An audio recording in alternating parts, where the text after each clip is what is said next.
যে আমার প্রথমে বাড়ির ভিতটা ঠিক করতে হবে, তার মানে হলো প্রাথমিক বিদ্যা। প্রাথমিক বিদ্যা ঠিক হওয়ার পর আমাকে দেখতে হবে উচ্চশিক্ষা। তাহলে প্রথম থেকেই মা বাবার ছোট থেকেই প্রাথমিক বিদ্যার উপর নজর দিতে হবে। সেই বিদ্যাটাই যদি তার না হয়, সে কি করে উচ্চশিক্ষায় যাবে? উঠতেই পারবে না, বাস্তব কথা।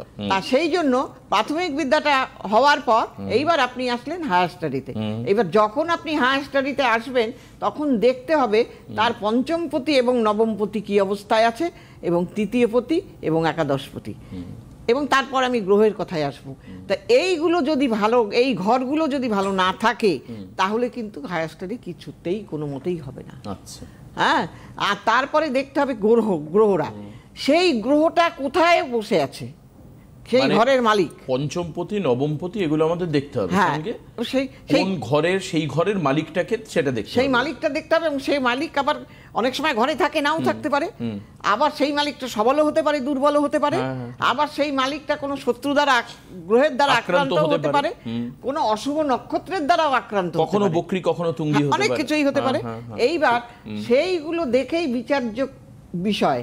তারপরে যখনই আমরা দেখি, আমি অন্তত যখনই এইগুলো দেখি, একটা মানুষ পড়াশোনা করতে আসলে আমাকে নিখুঁত বিচার করতে হবে। ঠিকই তো, কারণ আমি কিন্তু এইটা দেখি, কারণ তার উপর তার পুরো ক্যারিয়ার দাঁড়িয়ে। অবশ্যই তাকে আমার দুটো পাই যদি না থাকে, আমি দাঁড়াবো কার ভিত্তিতে? তুমি একটা উদাহরণ আজ থেকে প্রায় বছর 10 আগে দিয়েছিলে, যে হাওড়া ব্রিজ যেরকম একটা নির্দিষ্ট স্ক্রু বোল্টের উপর দাঁড়িয়ে রয়েছে, সেটাকে খুলে দিলে ব্রিজটা ভেঙে পড়বে, এটাও ঠিক তাই অনেকটা। হ্যাঁ, কাজেই সেই জন্য সবটাই দেখতে হয়। এইবার যখন তারা উচ্চশিক্ষা গ্রহণ করবে, এইগুলো আমি দেখব। এবার যদি কোনো সেই উচ্চশিক্ষার কারক গ্রহ যদি অষ্টমে চলে যায়, দ্বাদশে চলে যায়, তাহলে কিন্তু তার উচ্চশিক্ষা হবে না। আচ্ছা, মানে খরচার খাতায় চলে গেল। এবং সেই গ্রহগুলোকে আমাদের যে 30 ডিগ্রি এক একটা গ্রহের থাকতে হবে, সেখানে দেখা গেল সে 0 ডিগ্রিতে আছে, তাহলে কি করে হবে? তাহলে এইগুলো কিন্তু বিচার্য বিষয়। আপনি আসলেন বলেই আমার কাছে যারা আসে তারা জানে, বলে এবার যদি ধরো যে কোনো গ্রহের পাওয়ার কম আছে, সেটাকে আমরা কতদূর পর্যন্ত পাওয়ারফুল করতে পারি? বলছি তো সেখানে আমাকে বলে যে দিদি সত্যি আপনার কাছে এসে কেন জানেন স্যাটিসফাইড হই, ভালো লাগে আমাদের। মানে আপনি আমাদের বুঝিয়ে দেন, শুধু টিভিতে না, আমরা আসলে যে বোঝানোটা আমরা অনেক জায়গায় পাই না। ঠিক, কারণ আমি বুঝিয়ে দেবো, তারপরে তোমার ভাগ্য, মানে ক্লায়েন্ট বুঝতেও পারবে যে তার কোথায় কোন ছকে কি রয়েছে, আমি বলি কি কারণের জন্য প্রবলেমটা হচ্ছে। হ্যাঁ, আমি বলি কোথায় কোথায় ভুল আছে বলুন তো, আমি বললাম, এবার আপনি বলতে থাকুন। আমি কোথায়, মানে তুমি বলার পর আবার ওনাকে দিয়ে আরেকবার রিপিট করি, হ্যাঁ, কোথায় কোথায় আমি ভুল বললাম, কোনটা আমার।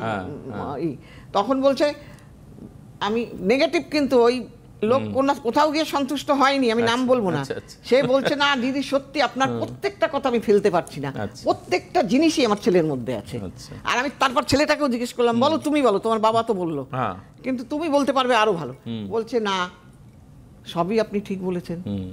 তাহলে এই আর আমার এই বলা কথা যদি আপনার ঠিক হয়ে থাকে, তাহলে জানবেন আমার রেমিডিও আপনার ঠিক হয়ে যাবে। ঠিক, এটাই হলো বাস্তব। রোগটাই যদি ডাক্তার না ধরতে পারে, তাহলে তোমার ওষুধটা দেবে কোথা থেকে? দেবে কি করে? ঠিক, তাই না? কাজেই সেই জন্য রোগটাকে আগে, সেই জন্য ডাক্তাররা কি করে, এক্সরে করে, তারপর আরো যা যা পরীক্ষা নিরীক্ষা করে, স্ক্যান আছে, কত কিছু, অনেক কিছু আছে, ইউএসজি, হ্যাঁ সব আছে, সেইগুলো সব করে। কাজেই সেই জন্য এমআরআই আছে, হ্যাঁ অনেক কিছু ধাপে ধাপে। তা সেইগুলো আমাদেরও, সেইটা হয়তো আমাদের, ওদের পদ্ধতি আলাদা, আমার পদ্ধতি আলাদা। তাহলে আমি সেইভাবে যদি কাজ করি, কেন হবে না, হতে বাধ্য, আমি এটা বলতে পারি। তারা স্যাটিসফাইড। এইবারও যারা রেজাল্ট বেরিয়েছে না, প্রত্যেকে এসে বলে গেছে, কেউ ফোনে জানিয়েছে, কেউ বলে গেছে, বলে না দিদি আমরা সাকসেসফুল।